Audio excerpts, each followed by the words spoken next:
샬롬. 오늘도 주님의 은혜와 평강이 여러분과 함께하기를 축원합니다. 오늘도 오직 주님과 동행하시고 말씀을 깊이 묵상하면서 말씀이 이끄시는 대로의 삶을 사는, 성령이 이끄시는 대로의 삶을 사는 여러분들이 되시기를 주님의 이름으로 간절히 축원합니다. 오늘 아침 하나님께서 우리에게 허락해 주신 말씀은 말라기 2장 10절에서 16절 말씀입니다. 우리는 모두 한 아버지를 모시고 있지 않느냐? 한 하나님이 우리를 창조하시지 않았느냐? 그런데 어찌하여 우리가 서로 배신하느냐? 어찌하여 우리는 주님께서 우리 조상과 맺으신 그 언약을 욕되게 하고 있느냐? 유다 백성은 주님을 배신하였다. 예루살렘과 이스라엘 온 땅에서 초악한 일이 일어나고 있다. 유다 백성은 주님께서 아끼시는 성소를 더럽히고 남자들은 이방 우상을 섬기는 여자와 결혼까지 하였다. 이런 일을 하는 사람은 그가 어떤 사람이든지 만군의 주님께 제사를 드리는 사람이라고 하여도 주님께서 그를 야곱의 가문에서 쫓아내실 것이다. 너희가 잘못한 일이 또 하나 있다. 주님께서 너희 재물을 외면하시며 그것을 기꺼이 받지 않으신다고 너희가 눈물과 울음과 탄식으로 주님의 제단을 적셨다. 그러면서 너희는 오히려 무슨 까닭으로 이러십니까 하고 묻는다. 그 까닭은 내가 젊은 날에 만나서 결혼한 너의 아내를 배신하였기 때문이며 주님께서 이 일의 증인이시기 때문이다. 그 여자는 너희의 동반자이며 내가 성실하게 살겠다고 언약을 맺고 맞아들인 아내인데도 내가 아내를 배신하였다. 한 분이신 하나님이 내 아내를 만들지 않으셨느냐? 육체와 영이 둘 다 하나님의 것이다. 한 분이신 하나님이 경건한 자손을 원하시는 것이 아니겠느냐? 너희는 명심하여 젊어서 결혼한 너희 아내를 배신하지 말아라. 나는 이혼하는 것을 미워한다. 주 이스라엘의 하나님이 말한다. 아내를 학대하는 것도 나는 미워한다. 나 만군의 주가 말한다. 그러므로 너희는 명심하여 아내를 배신하지 말아라. 아멘. 우리는 지금 말라기를 살펴보고 있습니다. 총 주제가 뭐라고 그랬죠? 하나님을 향한 거룩한 열정을 회복하라 였어요. 바라기는 여러분 모두가 이 말씀을 보면서 우리 신앙을 점검하고 하나님을 향한 거룩한 열정이 회복되기를 주의 이름으로 축복합니다. 지난 시간에 우리는 제사장들, 레위 지파 사람들이 하나님과 언약된 그런 올바른 제사장으로서의 레위 지파 사람으로서의 삶을 살지 못함으로 말미암아서 오히려 그들의 직분이 축복이 저주가 되고 하나님께서 그들의 얼굴이 똥칠을 하여 오물과 함께 버리겠다고 하는 그런 말씀을, 가슴 아픈 말씀을 하고 있습니다. 자, 도대체 제사장들은 왜 이렇게까지 됐을까? 여러 가지 원인이 있겠습니다만은 왜 온 이스라엘은 하나님께 올바로 제사를 드리지 못하고 눈먼 것, 또 저는 것, 병든 것을 하나님께 바치면서 가증한 행위를 한 것일까? 물론 먼저 그것은 제사장과 레위 지파 사람의 책임을 모면할 길이 없습니다. 그런데 그 이유 중에 하나가 뭘까? 성경은 이런 말씀을 합니다. 디모데전서 3장 5절 말씀에 자기 가정을 다스릴 줄 모르는 사람이 어떻게 하나님의 교회를 돌볼 수 있겠습니까? 디모데 3장 12절 집사들은 한 아내의 남편이며 자녀와 자기 가정을 잘 다스리는 사람이어야 합니다. 그랬어요. 즉 정말 직분을 가진 사람은 자기 가정을 잘 다스려야 한다고 말씀하고 있는데 오늘 본문의 말씀을 이렇게 짐작해 보면 제사장들이 자기의 가정을 잘 다스리지를 못했어요. 그러니 직분도 잘 감당할 수 없는 것은 당연한 것이지요. 자, 말라기서의 하나님과 이스라엘 백성과의 그 대화 가운데 그 네 번째예요. 오늘 10절 말씀. 우리는 모두 한 아버지를 모시고 있지 않느냐? 한 하나님이 우리를 창조하시지 않았느냐? 그런데 어찌하여 우리가 서로 배신하느냐? 어찌하여 우리는 주님께서 우리 조상과 맺으신 그 언약을 욕되게 하고 있느냐? 그랬어요.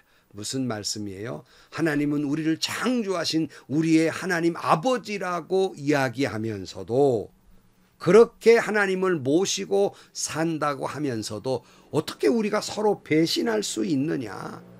조상들이 맺은 하나님과의 언약을 배신해서 우리가 이렇게 욕되게 살 수 있느냐? 심지어 하나님이 우리 얼굴에 똥칠 한다는데 어쩌다가 이렇게 됐느냐라고 말씀해요. 11절 말씀, 유다 백성은 주님을 배신하였다. 예루살렘과 이스라엘 온 땅에서 추악한 일이 일어나고 있다. 유다 백성은 주님께서 아끼시는 성소를 더럽히고 남자들은 이방 우상을 섬기는 여자와 결혼까지 하였다 그랬어요.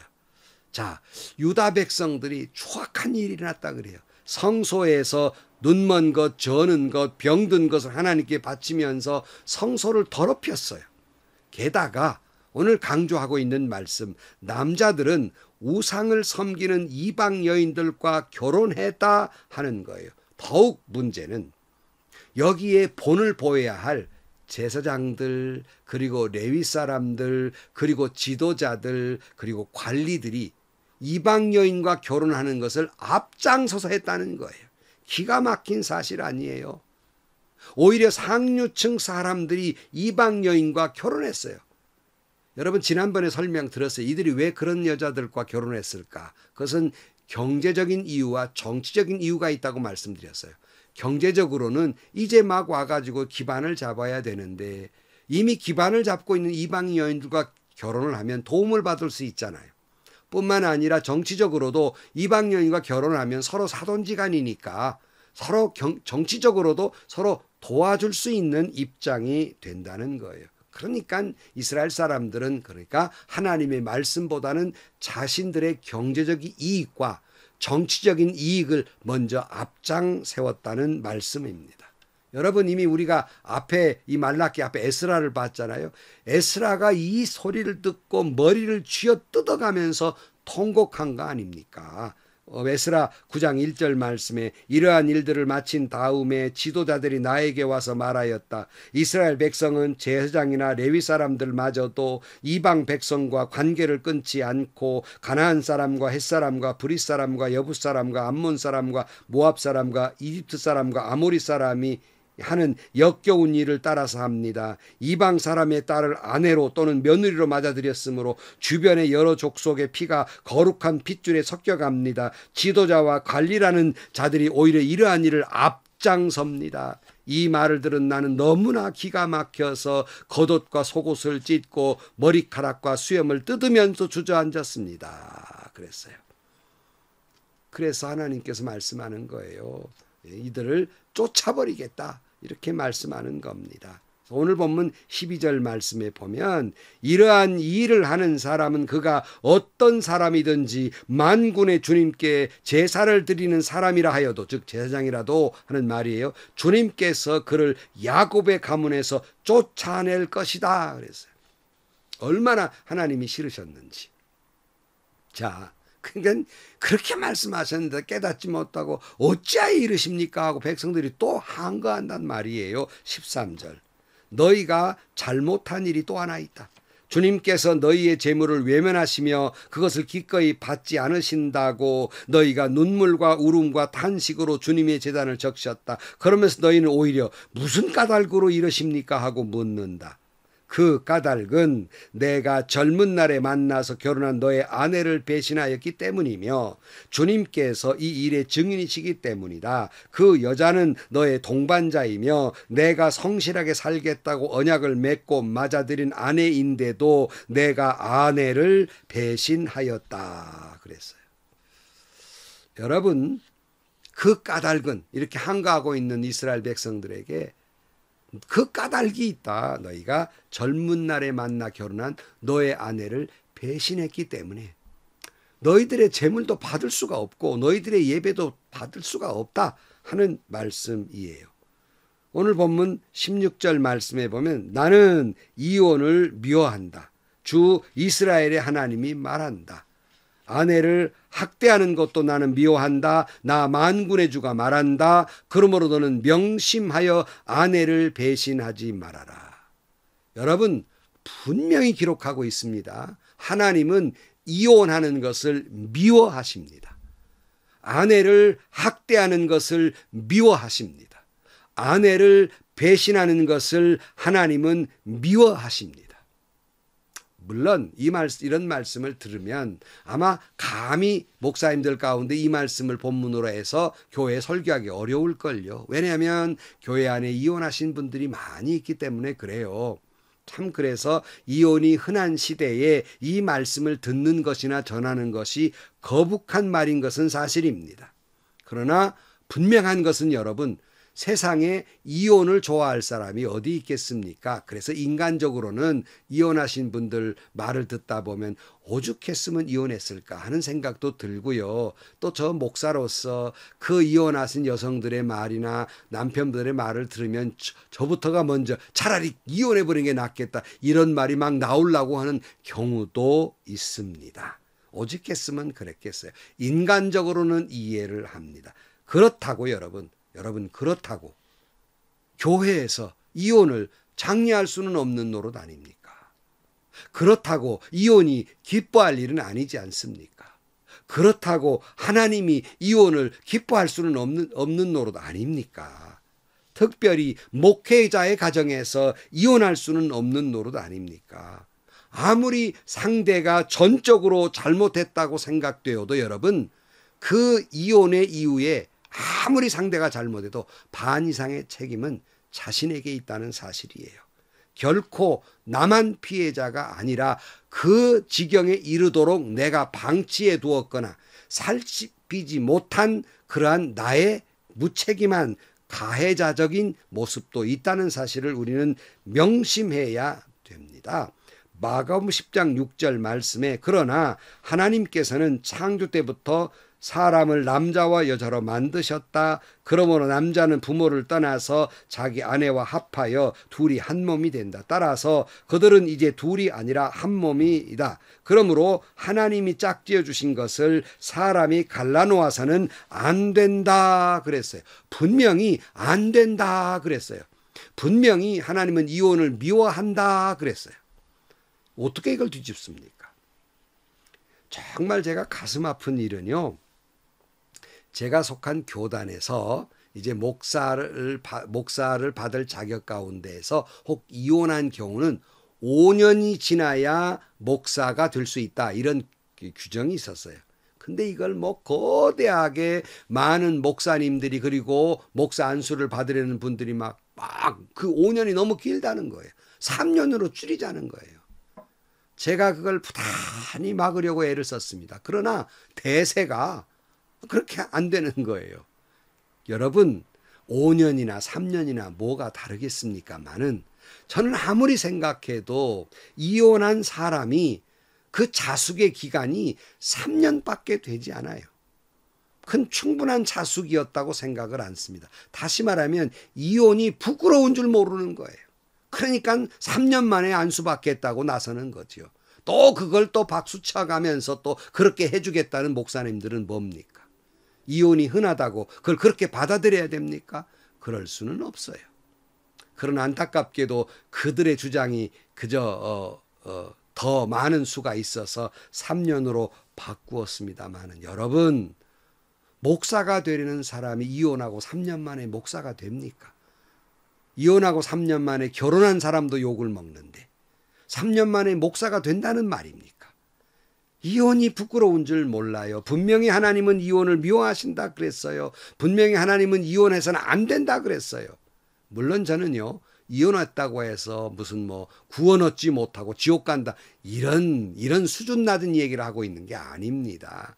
하나님이 그런 하나님이 아니세요. 그런 하나님이 좋아하지 않는다는 건 분명하다는 거예요. 미워한다는 말씀입니다.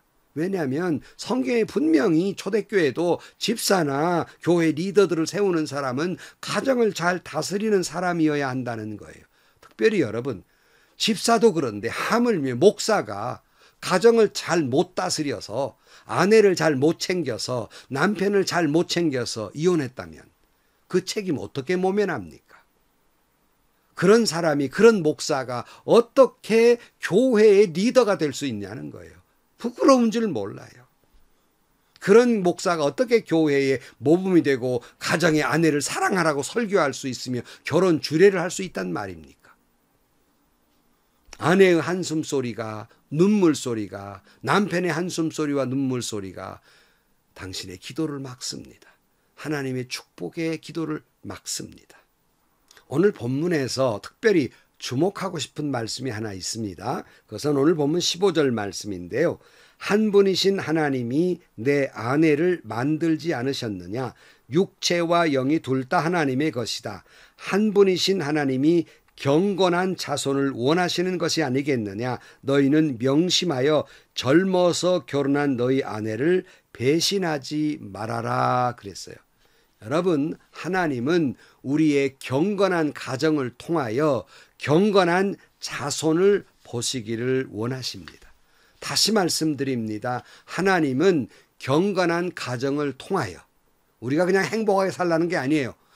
그런 경건한 가정을 통하여 경건한 자손을 원하시고 경건한 자손을 찾고 계시는 거예요. 그래서 이방 여인과 결혼하는 것을 반대하시는 이유도 이방 여인들과 그 이스라엘의 거룩한 피가 섞였다는 그 상징적 의미를 가지고 그 피가 섞이듯, 그 사이에 나온 애들이 피가 섞이듯 이방 여인이 가지고 있는 그 종교, 다른 이방 종교가 섞이기 때문에 경건하게 못 되는 거예요. 그래서 그것이 경건치 못하게 되는 거예요. 바로 오늘 이 말라기를 기록하고 있는 말씀의 이유는 뭐냐면, 아니 제사장이나 레위 지파 사람들이 앞장서서 이방 여인과 결혼을 했어요. 그러니 젊은 날에 결혼한 아내를 배신하고 이방 여인과 결혼을 하기도 하고 며느리도 삼기도 하고, 그러니 이스라엘에게 거룩한 피가 섞이듯 거룩한 신앙이 섞여버리는 거예요. 경건치 못하게 되는 거예요.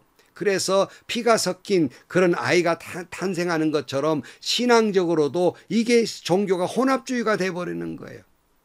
신앙적으로 타락하게 된 거예요. 그래서 제사장들이 그 사명을 올바로 가정을 세우지 못하고 올바른 사명을 감당하지 못했던 것입니다. 목회자 여러분, 목회자의 가정이 행복해야 그리고 교회가 행복합니다. 그런 말을 다른 말로 말씀드릴까요? 어느 책에도 그랬지만 목사님의 아내, 그러니까 사모가 행복해야 교회가 행복하다, 그런 책도 있더라고요. 뭔 뚱딴지 같은 소리고 말도 안 되는 소리라 그러지만 의미는 그런 거예요. 목회자의 가정의 아내가 행복한다는 것은 목회자의 가정이 행복하다는 말 아니에요. 그래야 교회가 행복한 거예요.